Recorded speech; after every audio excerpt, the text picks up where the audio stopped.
अब मैं आपको असल मौजू की तरफ आता हूं और ये बताना चाहूंगा कि दीन को फॉलो न करने की वजह क्या है,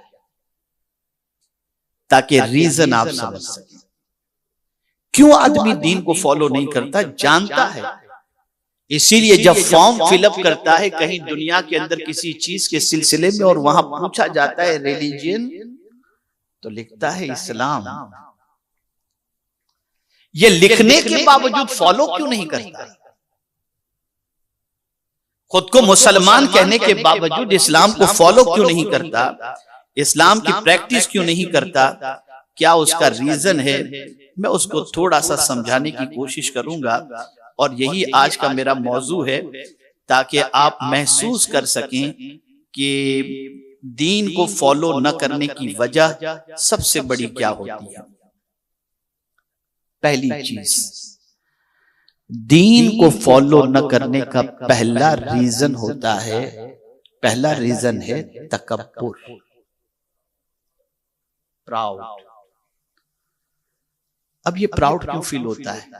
गौर से सुनिएगा, बड़ी तहकीक के साथ इंशाअल्लाह जो मैंने मुताला अपने एतबार से किया है उसका लुब्बे लुबाब आपके सामने पेश करा। तकब्बुर,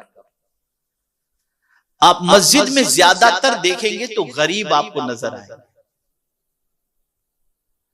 अमीर तो 2 रकात के लिए मुसल्ला कांधे पर जुम्मा को लटका करके आ जाता है, 2 रकात पढ़ा और भागा। और वो दीनदार को भी देखता है तो हिकारत की नजर से देखता है। आखिर वो दीन की तरफ क्यों नहीं आता? वो दीन के कानून को क्यों फॉलो नहीं करता? तो उसके अंदर एक चीज होती है, मेरे पास किस चीज की कमी है। जिसके पास कुछ न हो वो दीन को फॉलो करे, मेरे पास तो सब कुछ है। मस्जिद में वो जाए, आस्थानों पर वो जाए, ये सब वो करे जिसके पास कुछ न हो, मेरे पास तो सब। प्राउड। अब प्राउड का अंजाम क्या है उसे समझें। एक है प्राउड और एक है गिल्टी। कहीं दीन को फॉलो करने के अंदर आदमी गिल्टी फील करता है, अरे यार दुनिया क्या सोचेगी, ये सोचता है। अरे यार मुझे बैकवर्ड समझिए। एक माइंड सेट किया जा रहा है पूरी दुनिया के अंदर कि दीन को फॉलो करने वाला इंसान बैकवर्ड और दीन की धज्जियां उड़ाने वाला इंसान अपर क्लास का और मॉडर्न समझा जाता है।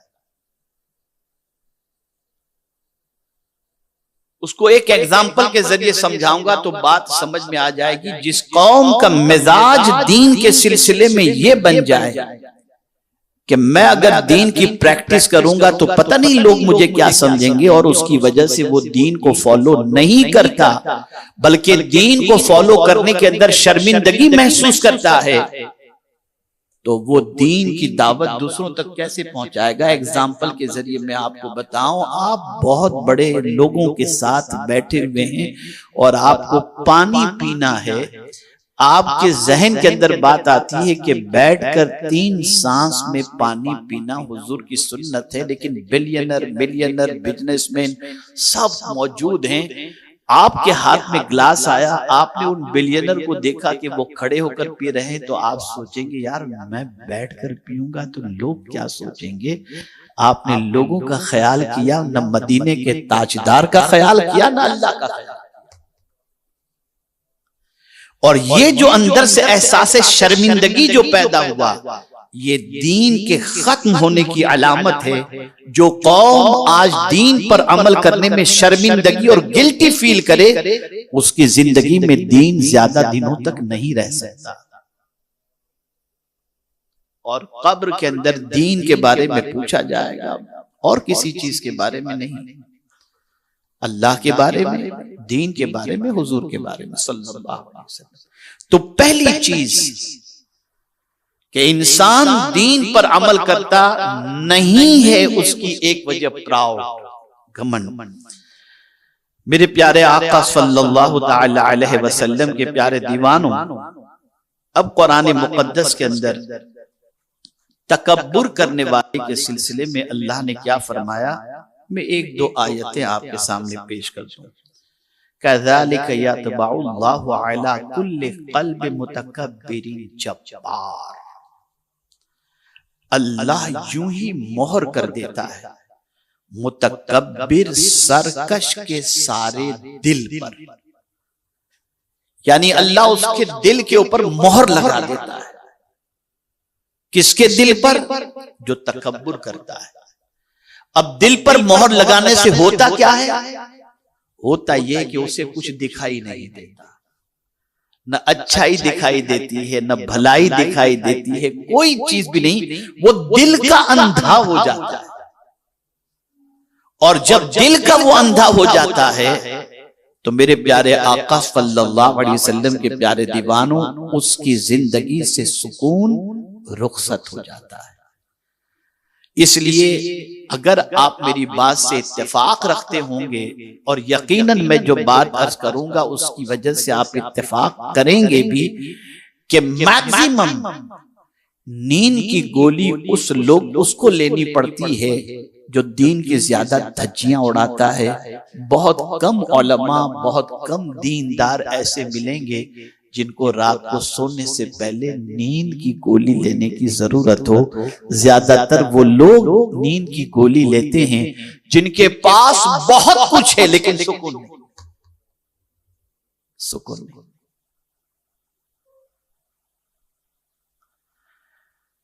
तो मेरे प्यारे आका सल्लल्लाहु अलैहि वसल्लम के प्यारे दीवानों, वो जो प्राउड है ना, मैं क्यों दीन पर अमल करूं? अरे मुल्ला मौलवियों की बातों में कहां आते हो यार, ये मत करो, ये मत करो, ये मत करो, वो मत करो।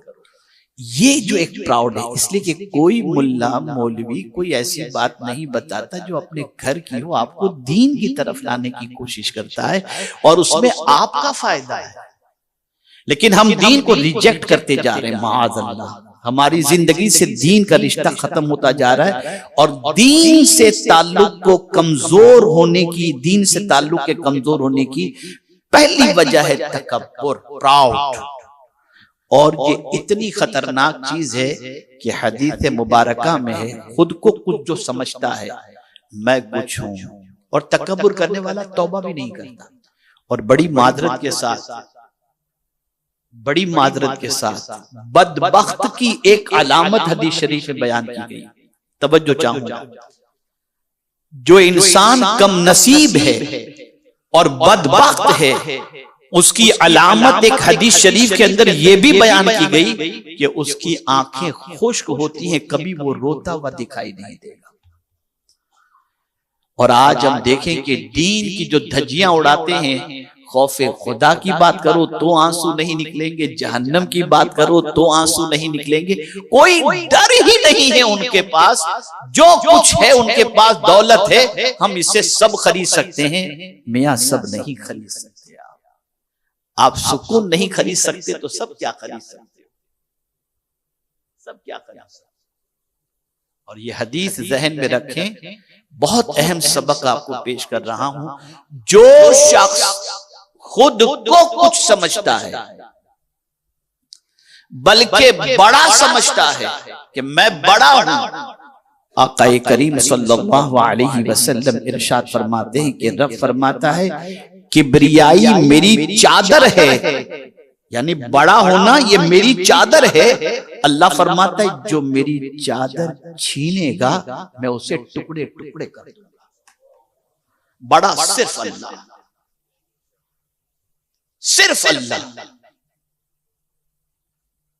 दौलत आ जाए, इज्जत आ जाए, शोहरत आ जाए, ताकत आ जाए, बुलंदी आ जाए, कभी बड़ा न समझना, इसलिए कि देने वाला लेना भी जानता है, लेना भी जानता है। इसलिए हमेशा आजिज़ी के साथ रहें, डरते हुए जिंदगी गुजारें। तो पहली चीज दीन से दूरी करने के सिलसिले में जो होती है वो है तकब्बुर। प्राउड की बुनियाद पर आदमी दीन को फॉलो नहीं करता। प्राउड की बुनियाद पर, माफ कीजिएगा बात समझ में ना आती हो तो थोड़ा सा और आसान से समझा दूं। मस्जिद में जल्दी जिसके पास बहुत कुछ है वो जाता हुआ भी दिखाई नहीं देगा। कौन जाए? और थोड़ा समझा दूं, कौन जाए मौलाना के पास? बुलाओ मौलाना को घर पे, जाओ बोलो बुलाया आ जाए। समझते हो? ये फीलिंग जो है ना, ये दीन को दिल से निकालने वाली फीलिंग है। जहां दीन हो वहां सरेंडर हो जाओ, दीन के सामने सरेंडर हो जाओ, दीन के सामने झुक जाओ और दीन के सामने अपने आप को कभी बड़ा न समझो। अगर ये फिक्र रही तो दीन सलामत रहेगा और दीन के साथ जिंदगी गुजरती हुई नजर